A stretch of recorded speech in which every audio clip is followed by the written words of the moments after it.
Shabbat Shalom.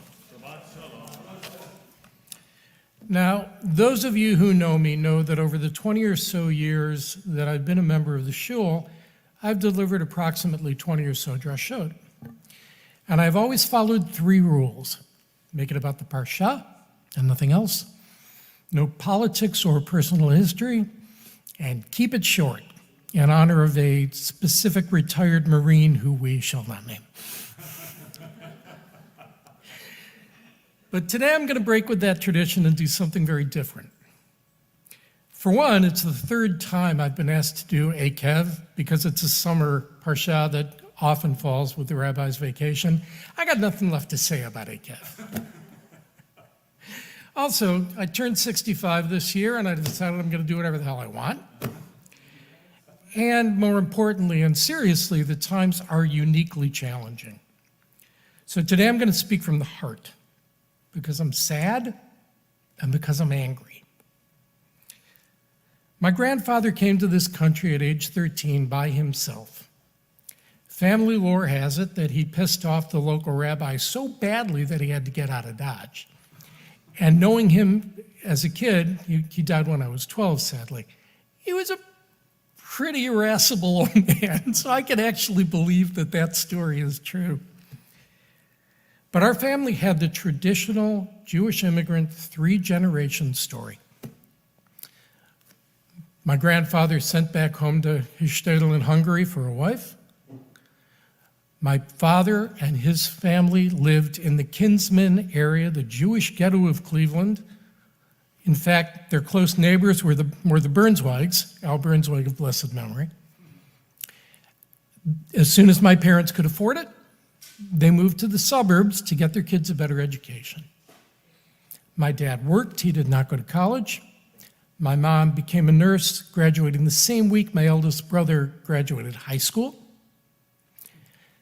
But the rest of us, all of us, in typical American Jewish immigrant dream style, I went to Berkeley. I went to the best public university in the country, despite being a Jew. I had access to good jobs, despite being a Jew. I had access to capital, despite being a Jew. I was able to buy a home wherever I wanted, despite being a Jew. And so that dream of the 1920s, that this was in fact the golden escola, the greatest possible diaspora, that was true for my family. And I've always been deeply patriotic for that reason. Now, increasingly I have come to realize that the Jews in Germany in the 20s and 30s felt exactly as I feel today. Gratitude and loyalty to the country of their origin. But I also know that despite all the advantages and privileges I have had when Jews became white people, this country has never been perfect in its treatment of us. There's always been the casual anti-Semitism of the ruling white Protestant class. You know, we were excluded from country clubs and elite private schools, and restrictive covenants kept us out of neighborhoods. This persists. I'll give you an example. My brother went to work, my eldest brother went to work for something called America's Pizza Company as their chief financial officer, maybe 15 years ago, in Tulsa. Why a Jew should move to Tulsa, I can't answer. His boss, the CEO of the company, was a hardcore born-again Christian. And there were tensions immediately between my brother and his boss. And finally, my brother one day said to him, "Why did you hire me?" And the man said, "It's obvious, Jews are good with money."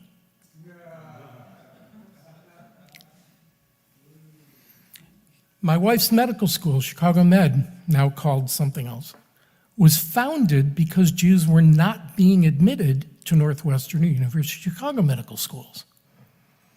And so this school was founded as an alternative medical school for Jews.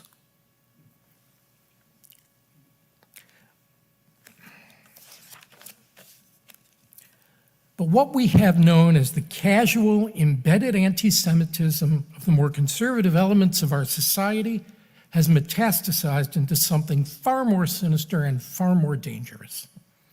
Charlottesville, Jews will not replace us. Jews will not replace us. Donald Trump, there are good people on both sides. Proud Boys, stand up and stand by. Having dinner with Nick Fuentes, an avowed white supremacist leader in the White House. Kanye West, I'm going to go DEFCON 5 on Jewish people, and nobody calling him out on it. These are not casual events as we have seen in the past. The ever-present undercurrent of anti-Semitism that always has existed now has come above ground and is being normalized more and more each day. And in an equally dangerous way, anti-Semitism on the left, which has existed in small ways since 1967, is now expanding rapidly. We have a generation coming up who knows little or nothing about the Shoah and the state of Israel's emergence from its ashes. And because they have no understanding of history, they cannot see and do not understand the nuances between three things that overlap in complex ways, but are not in all cases identical. And those three things are being opposed to the Netanyahu government, which I passionately am, being anti-Zionist and opposing Israel's right to exist, which is a question not raised as to any other nation on earth, and being an anti-Semite, a Jew hater. These three things overlap in some ways, but they are not identical. I oppose the Netanyahu government, but I am a Zionist. Indeed, to a significant part of the younger generation of activists today on the left, if one is a Jew, one therefore is all of these things: a Zionist, a supporter of the current administration, and guilty of not standing up to genocide in Gaza, which is an unbelievably ironic thing. I'll give you an example. My friend Paul belongs to an Orthodox shul in Oakland, modern Orthodox. I was walking to shul one morning for Minyan. Wears a kippah. Somebody rolls down the window and yells at him, "Zionism is racism." Wearing a kippah going to shul. Now, I don't want to say much about the Gaza war because I know it is a difficult and divisive issue within our community. But two things can't be argued. The government has decided strategically that it is more important to achieve total victory over Hamas, which I personally don't believe is possible. That has been prioritized over the pursuit of a ceasefire and the release of hostages. That has fueled increasing U.S., international, and Israeli anger and dismay. And, second fact, Jews throughout the world have seen an explosion in anti-Semitic events since that war began. So now there's been a coming together of three things: the increasing social normalization of right-wing white supremacy movements, the lack of knowledge and understanding of 20th century European and Middle Eastern history on the part of younger people on the left, and the conduct of the Gaza war, whether one supports it or not, and its impact on diaspora Jews. And with these three developments, we now find in the 21st century that the goldenest Gola perhaps isn't so golden after all. And it took only the election of Trump for the right and the Gaza war for the left to push American Jews to a place of dislocation and danger unlike anything we have seen in U.S. history. So what do we do? Well, some U.S. Jews, like many French and other European Jews, will make Aliyah, preferring a flawed Israel to an anti-Semitic and dangerous United States. Some will go underground, downplaying their Jewishness in the hope that the storm will blow over, putting their Magen Davids inside their shirts, taking their mezuzahs off their doors, etc. And some will stick their heads in the sand and pretend there's nothing wrong, which is easier to do in San Francisco than it is in most places in the country. And some will try to take the high road, hoping to engage in dialogue with those who do not understand Jews or Jewish history. Now, this last approach requires a lot of courage. Jews who tried to reason with the Nazis invariably ended up dead in the street or deported to death camps. But this is where I have to believe that there remains something in the American character to which we can appeal.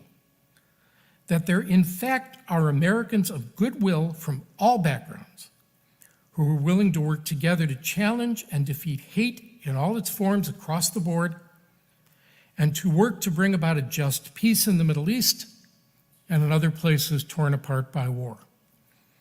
Because without this belief, I would have no hope. But I am an American, a Jewish American, but an American nonetheless, and foolishly or not, and in harmony with the history of my immigrant family and the original ethos and optimism of their adopted country, hope runs in my veins. Shabbat shalom.